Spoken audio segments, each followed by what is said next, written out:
kebutaan itu dalam Alkitab itu lambang dari kurangnya pengetahuan rohani.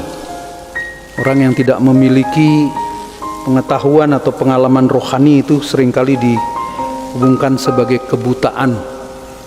Jadi kita dengar pada hari ini penutup dari Injil, jangan masuk ke kampung. Yesus memberikan pesan. Ketika Yesus mau menyembuhkan orang buta ini, dia membawa orang buta ini keluar kampung. Ada apa dengan kampung? Tentu saja kita bertanya, mengapa Yesus melarang orang masuk ke kampung? Tentu saja ini adalah sebuah simbol. Kampung berarti ke masa lalu, di mana orang hidup dalam kebutaan. Lalu kemudian sekarang diajak melihat sesuatu secara baru. Kisah tentang air bah yang begitu panjang diceritakan dalam kitab Kejadian, itu kisah tentang Tuhan kemudian memulihkan kembali hubungan dengan manusia. Jadi secara radikal Tuhan membasmi manusia dan hanya mengambil sekelompok kecil orang dalam sebuah batra, Nuh dan keluarganya, dan juga ternak, hewan-hewan itu semua diangkut. Nah, kalau kita baca 40 hari itu melambangkan, mengingatkan kita juga 40 tahun perjalanan umat Israel di padang gurun, 40 hari kisah Yesus dicobai di padang gurun, 40 hari antara Paskah dan kenaikan Yesus ke surga, dan seterusnya. Jadi Nuh itu menanti 40 hari, tambah lagi 7 hari, tambah 7 hari. Betapa sabarnya Nuh di dalam menanti air bah itu surut. Dan kita tahu sampai hari ini lambang burung merpati yang dengan dahan ranting daun hijau itu menjadi lambang perdamaian, peace. Dari sini sumbernya, dari kisah perdamaian antara manusia, Nuh dan Tuhan, bahwa Tuhan berjanji tidak akan membasmi manusia lagi.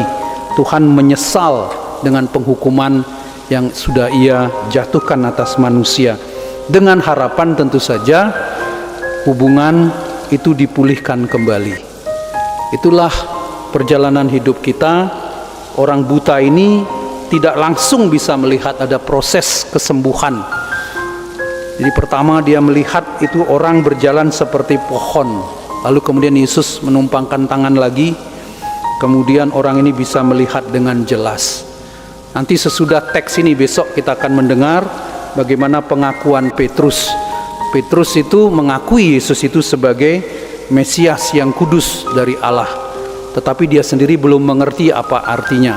Maka ketika Yesus bicara tentang penderitaan, Petrus langsung menyangkal.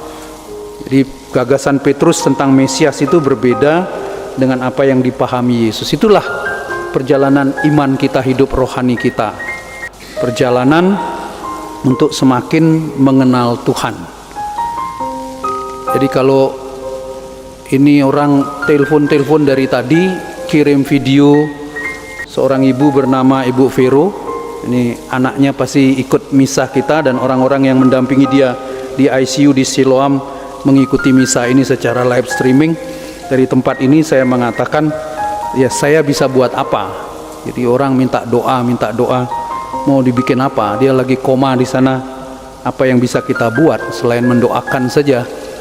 Karena perjuangan orang itu beda-beda. Kita hanya bisa melihat saja. Kalau kita berhadapan dengan orang yang keras kepala, tidak bisa dikasih tahu, ya kita cuma lihat aja. Seperti Yesus melihat pemuda kaya itu dengan kasih, karena dia tahu pasti orang ini tidak akan bisa mengikuti apa yang Yesus katakan. Kalau kita bertemu dengan saudara, dengan keluarga keras kepala, ya sudah kita nonton aja, mau bilang apa lagi. Ya, ada bapak yang tidak bisa mengampuni, perutnya mual, lalu gasnya itu naik sampai ke tenggorokan, batuk, tidak bisa sembuh. Sudah minum obat segala macam, tidak sembuh-sembuh. Ya memang secara medis ada obatnya, tetapi sakit itu bukan hanya medis, ada juga non medis. Itu yang kita sebut dengan psikis. Jadi kalau kamu tidak bisa mengampuni ya susah. Orang yang dendam pasti punya penyakit mah karena dia simpan itu sakit itu. Mau minum obat Milanta 2 jirigen tidak akan sembuh kalau engkau tidak bisa mengampuni orang lain. Dan kita bisa korek ini terus. Dalam pengalaman studi saya, banyak sekali penyakit itu sebetulnya bukan penyakit medis. Awal mulanya adalah non medis, tidak usah harus dihubungkan dengan leak segala macam santet-santet, tidak selalu berhubungan dengan itu, tapi lebih banyak karena masalah psikologis. Kalau engkau mengeluh terus dalam hidupmu, pasti sakit tidak akan jauh-jauh dari engkau. Darah tinggi lah, kolesterol lah, mau badanmu six pack, nge-gym tiap hari, tapi kalau psikis kita tidak sehat, ya sama aja, tidak akan jauh-jauh penyakit itu. Jadi banyak kali kita hanya bisa melihat, kita kasih tahu, tidak mau dengar, kita mau bilang apa? Karena perjalanan hidup orang itu beda-beda. Mungkin sebentar lagi meninggal, saya tidak tahu. Feeling saya kalau orang mau meninggal itu saya rasa tidak nyaman begitu. Saya pasti ada seseorang akan meninggal yang saya tahu. Tidak tahu apakah ibu ini, saya tidak tahu. Kita hanya bisa berdoa, menyerahkan. Kalau Tuhan bilang bangun, dia akan bangun. Kita kan bukan Tuhan. Jadi proses orang disembuhkan itu ada proses seperti si buta ini disembuhkan, tidak langsung dia sembuh, tapi ada proses, makin jelas, makin jelas, makin jelas. Pengalaman yang pahit bisa membuka mata kita tentang tentang kedosaan kita supaya kita bertobat. Itu kisah tentang air bah yang diceritakan pada hari ini. Tuhan memberkati kita.